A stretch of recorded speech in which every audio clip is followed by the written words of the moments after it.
Dragon News. Bom dia, boa tarde, boa noite, boa madrugada. Seja bem-vindo a mais um Dragon News Flash. Eu sou João Alcim e vim aqui dar uma passadinha nas notícias da semana porque a gente, infelizmente, não pôde gravar um episódio regular do Dragon News Podcast essa semana. Então, antes da gente começar aqui, queria deixar já o aviso. Essa semana teve feriado, teve uma série de ocorridos, de compromissos, de problemas pessoais e infelizmente a gente não conseguiu se reunir para gravar uma edição corriqueira do Dragon News.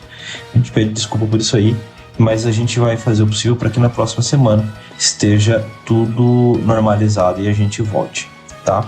Então, para não passar em branco, né, dá uma passadinha rápida aqui em algumas das notícias que aconteceram recentemente no mundo do Pokémon TCG. A gente tinha falado algumas semanas atrás sobre a distribuição no Museu Van Gogh daquela carta do Pikachu com o chapéu de feltro cinza, né? E depois da loucura e da selvageria que aconteceu no museu com as pessoas e scalpers e tentando conseguir essa promo a qualquer custo, o Museu Van Gogh e a Pokémon Company International acabaram fazendo com que esta carta seja cancelada. Ela não vai ser mais distribuída, né? Então, antes você tinha que ir ao museu, participar de uma experiência lá no museu relacionado ao universo Pokémon, e aí você ganhava, né? Você tinha a oportunidade de comprar alguns produtos e você recebia essa promo. Então agora você ainda pode participar da experiência, ainda pode visitar, ainda pode fazer tudo planejado lá, mas a promo não está mais disponível. A TPC também avisou que ela vai retornar para estoque em algum momento no futuro no Pokémon Center dos Estados Unidos, Reino Unido e no Canadá. Esse momento, infelizmente, ainda não foi informado, né?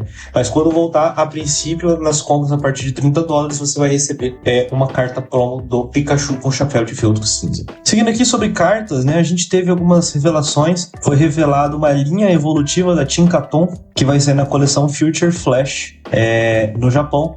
E a expectativa é que ela venha fazer parte da nossa Paradox Rift, a Fenda Paradoxal. Coleção essa, inclusive, que a Copag confirmou que deve ser lançada no prazo aqui no Brasil. Então, mas assim, seguro morreu de velho, né? A gente aguarda o lançamento e a chegada nas lojas dessa coleção em tempo para o IC. Vamos aqui as cartas. A família da Tinkaton, a gente tem a Tinkatink, tem uma versão de 60 de vida dela interessante, que tem um ataque por uma energia psíquica, Mountain Ramage. Você olha a carta do topo do seu deck, você pode colocar esta carta na sua mão. Se você não colocar, você descarta e compra uma carta. Então, é como se você desse tênis de caminhada com um ataque por uma energia psíquica. A Tingatuf, por uma energia psíquica, ela bate 20, e se ela possuir uma energia de metal ligada, ela bate mais 40. E a Tinkaton, com 130 de HP, estágio 2, por uma energia psíquica, Crushing Blow, bate 30 de dano e descarta uma energia do Pokémon ativo do seu oponente. E também por uma energia psíquica, Alloy Hammer, 60 de dano. Se ela possui qualquer energia de metal ligada, este ataque causa 120 de dano adicional. Toda a família tem fraqueza ao tipo metal, e a Tinkaton especificamente tem custo para recuar 2.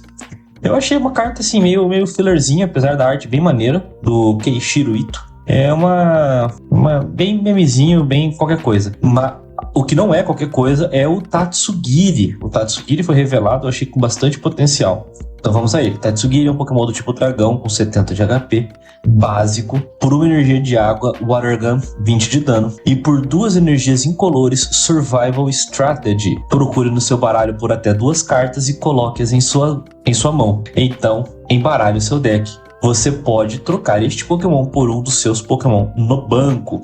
Ele não tem fraqueza, não tem resistência e seu custo para recuar é 1. Essa carta aqui eu achei muito interessante, tem um grande potencial para controle. Então, você buscar 2 cartas no baralho, colocar na mão. Eventualmente pode ter um potencial para outros decks, mas eu acho que já é reduzido. Mas para controle eu acho realmente muito forte. O único ponto negativo da carta é que de todas as formas do Tatsugiri eles escolheram a mesma forma que a gente já tem em outra carta, né? Então eu fiquei na torcida para ser uma outra forma do Tatsugiri, mas eles escolheram a mesma. A arte é bem maneira também.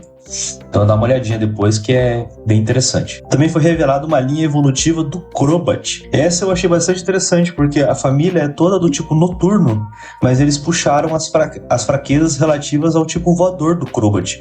Então toda a família tem fraqueza ao tipo elétrico, resistência ao tipo lutador, né? Então voltaram a fazer esses Pokémon Dual Type, não sei se vai ser um padrão, mas nesse caso foi como era antigamente, né? Ele adota um tipo, mas a fraqueza e resistência da sua outra contraparte. O Zubat, ele tá aqui basicamente para evoluir, né? Por uma energia noturna, você joga a moeda, se você tirar a cara, deixa o Pokémon do oponente confuso, por 2 incolores da Razor Wing com 20 de dano seco. O Golbat, também com 80 de HP, por 2 incolores, Leech Life e 30 de dano, você cura dele a mesma quantidade de dano que você causou ao oponente, então se você bater na fraqueza, né, 60, você vai curar 60. E o Crobat, muito interessante, tipo noturno, com 130 de HP, estágio 2, por 2 energias incolores Mad Echo, 50 de dano. Você escolhe itens ou apoiadores. Durante o próximo turno do seu oponente, ele não poderá jogar qualquer carta de treinador desse tipo da sua mão. Então você bate 50 e pode locar o teu oponente de item, pode locar o teu oponente de apoiador. Fica a seu critério. Por uma energia noturna e 2 incolores, Cutting Wind, 130 de dano seco. Eu não sei se esse Crobat vê jogo, mas eu achei bastante interessante essa questão de 50 e lock de itens ou apoiadores. Isso é bastante forte. Talvez não tanto por ser um estágio 2, mas ficamos aí a esperar ver o que vai acontecer com essa carta.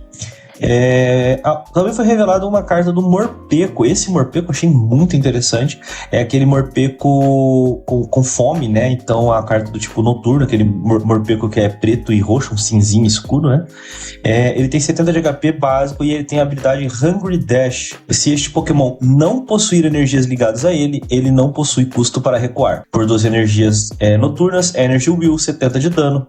Mova 2 energias noturnas deste Pokémon para um dos seus Pokémon no banco. Ele é fraco ao tipo grama e custo para recuar 1. Eu achei bastante legal porque ele tem o dano é pesado, né? Por 2 energias noturnas, o custo é pesado, mas a habilidade deixando ele sem custo para recuar se ele não tiver energias é bastante interessante, que geralmente a gente vê alguns Pokémon que eles ficam sem custo para recuar se eles têm energias, e aqui é exatamente o contrário. Então você pode abrir o jogo com ele e ele tem custo de recuo 0 enquanto ele não possuir uma energia. Achei isso bastante interessante. Então resta a gente ver com o que isso aqui pode jogar, podendo ser sempre aquele pivô que a gente fala que tá virando bastante comum nos decks. Tá todo mundo procurando um recuo 0 para chamar de seu. E por fim, pra gente encerrar aqui esse Dragon News Flash, a gente teve reveladas quais serão as promos de pré-release da coleção Fenda Paradoxal. Então, eles vão ser o Chi-Yu, que ficou com uma arte maravilhosa. Nunca achei que pudesse... Eu brinco que ele é o peixe com conjuntivite, mas ficou bem maneira a arte dele. Então, vai ser Chi-Yu, o Iron Bundle futurista, o Chatu, que é aquele que tem habilidade parecida com a do Shadow Rider Calyrex VMAX, e o Aegislash. Então, são as promos que a gente vai ter nos pré-releases dessa coleção. Lembrando que essas cartas, as artes, né, como a gente tem de costume, são diferentes das artes regulares que vão vir na coleção.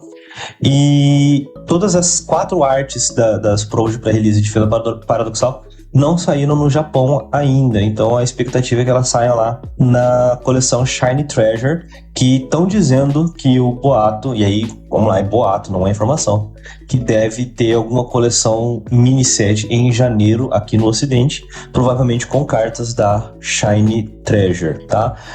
Pra mim, a gente já falou de todas essas cartas, né? O Aegislash é aquele que não toma dano de Pokémon X e Pokémon V, o Iron Bundle é aquele que você força o oponente a trocar, né? Ele dá um repel, e o Chi-Yu é aquele que ataca 50 mais 90 se você teve um Pokémon nocauteado no último turno. Então, assim, são cartas bastante interessantes, especialmente o Chatu, na minha opinião, e o Iron Bundle. Podem ganhar, eventualmente, um pouco de jogo. Então, a gente fica aí no aguardo. Não tem, na minha opinião, promo ruim nesse pré-release. Também não tem uma promo assim, nossa, essa aqui é a promo. Então, todas ok, pelo menos. E não tem nenhuma péssima. É isso aí, pessoal. Esse foi o Dragon News Flash. Mais uma vez peço desculpas por a gente não ter conseguido gravar uma edição regular do Dragon News. A gente, se tudo der certo, retorna na semana que vem com as notícias mais importantes aí TCG competitivo e falando especialmente dos regionais de Peoria e de Sacramento. Lembre-se sempre aí que os episódios do Dragon News Podcast são um oferecimento da Geek Shop. Entra lá em www.geekshopoficial.com.br e usa o cupom DRAGONEWS5 e você vai ganhar 5% de desconto nas suas compras. O cupom e o site vão estar aqui na descrição do episódio. Então, é isso aí e até semana que vem.